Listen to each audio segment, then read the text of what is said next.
Sayyidil Habib Ahmad bin Alwi Al-Haddad radhiyallahu an adalah seorang yang memiliki khawariqul adat, yaitu di luar kebiasaan manusia pada umumnya, atau disebut dalam bahasa kewalian majdum, atau disebut dengan ahli darka. Di saat orang dalam kesulitan dan sangat memerlukan bantuan, maka beliau muncul dengan tiba-tiba. Habib Ahmad lahir di Gurfah Hadramaut Tarim pada tanggal 26 Sya'ban 1254 Hijriah, dan beliau belajar kepada ayahandanya Al-Habib Alwi Al-Hadan, dan belajar pula kepada Al-Habib Ali bin Husain Al-Haddad Hadramaut. Di Indonesia, beliau belajar kepada Al-Habib Abdurrahman bin Abdullah Al-Habsyi, ayah daripada Habib Ali Kuitang, yang makamnya memancarkan air ketika hendak digusur, dan kepada Habib Keramat Empang Bogor, Al-Habib Abdullah bin Muhsin Al-Antos. Oleh gurunya Habib Abdullah bin Muhsin Al-Antos, beliau dipanggil dengan panggilan Habib Kuncung karena kopiah kuncung yang selalu dipakainya, maka terkenallah beliau dengan gelaran tersebut karena sering memakai kopiah atau kopi yang menjulang ke atas, kuncung dalam bahasa Jawa, maka beliau digelari Habib Kuncung. Tidak diketahui tanggal yang pasti kedatangan di Indonesia. Beliau mula-mula tiba di timur, Kufang. Di sini beliau tinggal sementara dan kawin dengan putri di kota itu yang bernama Syarifah Raguan Al-Habsyi. Dari perkawinannya, beliau memperoleh anak yang bernama Muhammad. Setelah lebih kurang 6 tahun ia tinggal di kota itu, lalu beliau berangkat ke Jawa, tiba di Jakarta dan menetap di Kalibata kira-kira 10 tahun. Dikala beliau dewasa, beliau didatangi oleh Rasulullah SAW, yang akhirnya beliau berziarah ke Madinah. Selanjutnya, dalam bisyarah beliau disuruh ke Pulau Jawa oleh An-Nabi SAW. Beliau terkenal sebagai seorang wali ahlun dargah yang dianugerahkan dengan berbagai karamah yang khawariqul adat.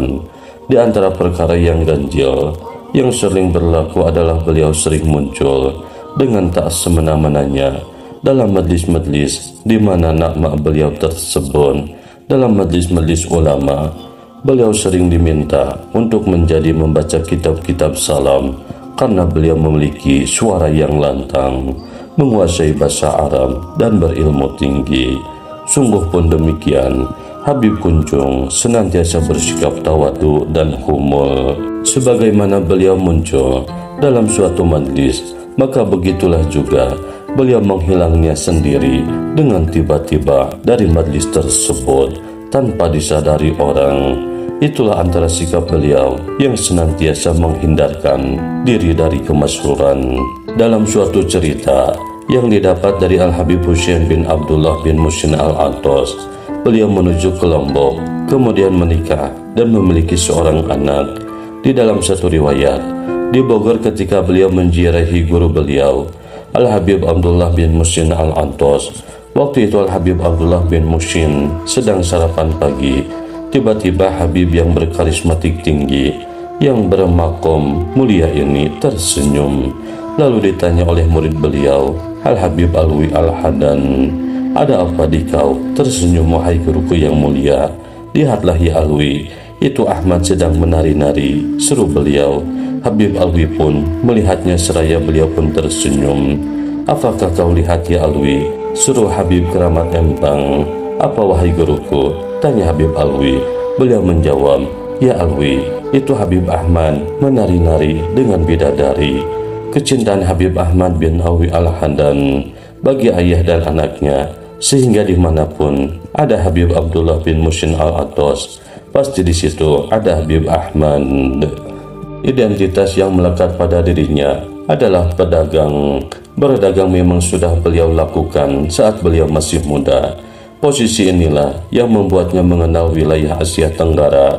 Saat beliau berdagang sampai ke Singapura, Habib Kuncung, pedagang yang lumayan sukses di Singapura, beliau sampai memiliki peninggalan harta benda yang di tahun 20-an Lalu senilai dengan harga 30 rumah di sini, ujar Habib Salim bin Ahman, salah satu kerabatnya di Kalibata. Mobilitas dirinya sebagai pedagang juga yang membuatnya menginjak tanah Bugis dan memperoleh istri di sana. Namun tak ada yang mengenal siapa istri Habib Kuncung itu. Dari perkawinan tersebut, diketahuilah lahir seorang putra bernama Muhammad yang kemudian mewarisi harta peninggalan Habib Kuncung di Singapura.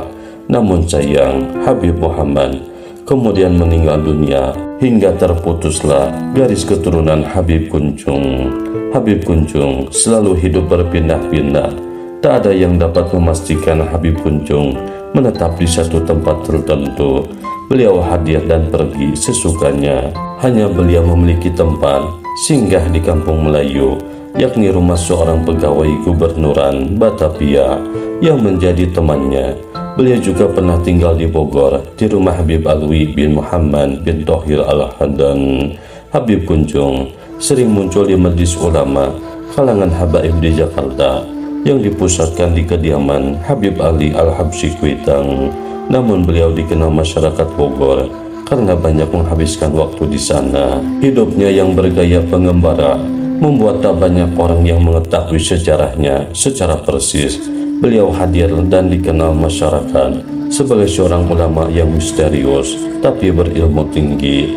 Banyak orang yang apabila mengalami masalah berat menghadap kepadanya dan meminta nasihat maupun fatwa. Jika kebetulan dapat bertemu, Habib Kuncung pasti memberikan nasihat yang merujuk pada Al-Quran dan hadis.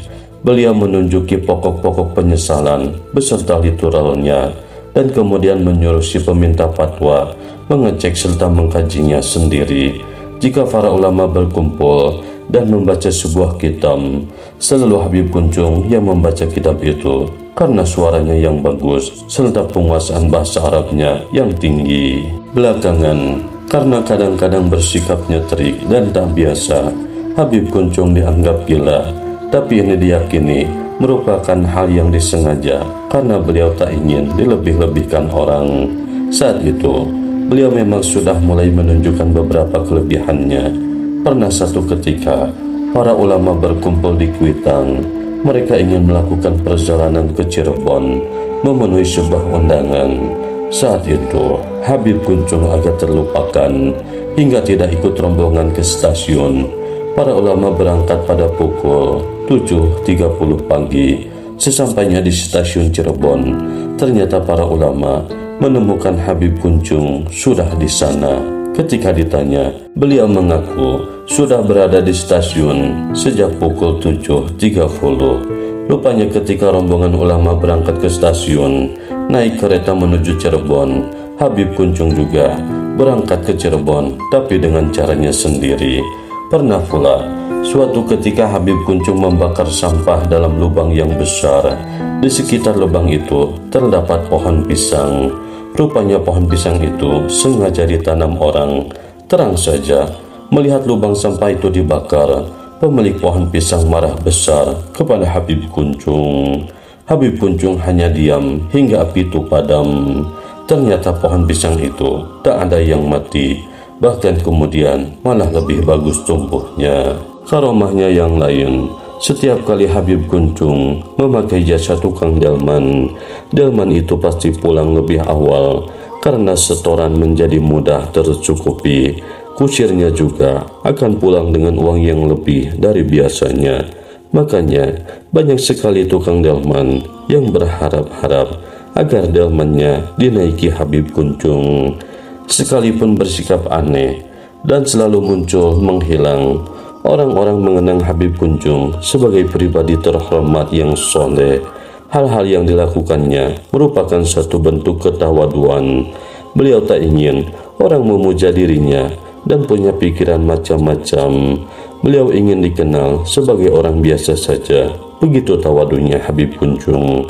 Beliau tak pernah mau menerima hadiah, baik uang maupun pakaian. Beliau hanya ingin dapat tampil seperti biasa, apa adanya. Sekalipun begitu, tak ada orang yang meragukan kapasitas Habib Kuncung sebagai waliullah. Makanya setelah wafat, beliau mendapatkan kehormatan sedemikian rupa.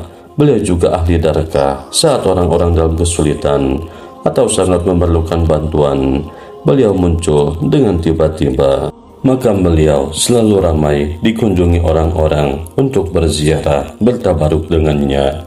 Berawal dari salah seorang penziarah yang ingin berkunjung ke makam Mbah Kunjung, namun dia tidak tahu lokasi tempat makam beliau.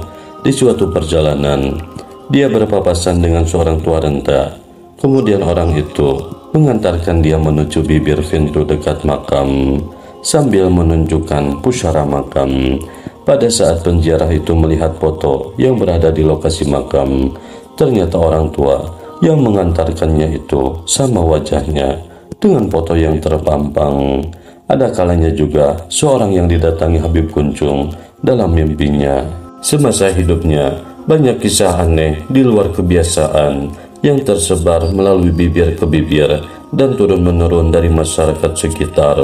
Di antaranya kisah yang dialami salah satu dari kiai atau tokoh daerah setempat ketika melihat Habib Kunjung mengambil kacang dan memakannya di siang bolong bulan Ramadan.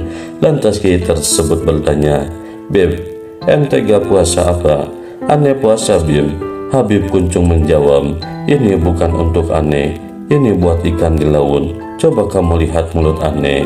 Tutur Habib Muhammad bercerita. Sambil membuka mulut, Habib Kunjung menyuruh kiai itu melihat ke dalam mulutnya dan terkejut atas kabar benar yang disampaikan Habib Kunjung sambil lalu meminta maaf. Secara lahiriah, hal tersebut menyebabkan orang suudon, namun di balik tingkah laku beliau yang di luar kebiasaan, beliau mengajarkan seseorang untuk tidak mudah berprasangka buruk ke sesama. Dan di antara karamah Habib Kunjung adalah saat dia hendak naik kereta api ke Bogor, namun dilarang oleh salah satu petugas. Kala itu Indonesia masih dijajah oleh Belanda. Seorang petugas melarangnya untuk naik kereta dengan alasan karena pakaian dikenakan Habib Kunjung tidak bagus selayaknya orang yang mau naik kereta api pada zaman Hindia Belanda. Namun ketika kereta mau diberangkatkan, mesinnya tidak mau menyala alias mogok tanpa ada sebab yang jelas, sampai diturunkan montir untuk mengecek kondisi mesin kereta api yang ternyata masih bagus. Pihak stasiun heran dan bingung sampai ada seorang petugas kereta api yang mengetahui keberadaan Habib Kunjung yang merupakan salah satu Habib yang mempunyai nasab langsung ke Nabi Muhammad. Lalu petugas meminta maaf dan menyuruhnya untuk naik ke atas kereta. Anehnya, kereta langsung pun bisa berjalan. Kisah tentang wafatnya Habib Ahmad bin Aufi Al-Hadan atau Habib Kunjung yang sangat masyhur diceritakan secara turun-temurun. Kisah itu diceritakan langsung oleh Muhammad Bagus Hidayatullah Khadim atau pengurus dan penjaga makam Habib Kunjung.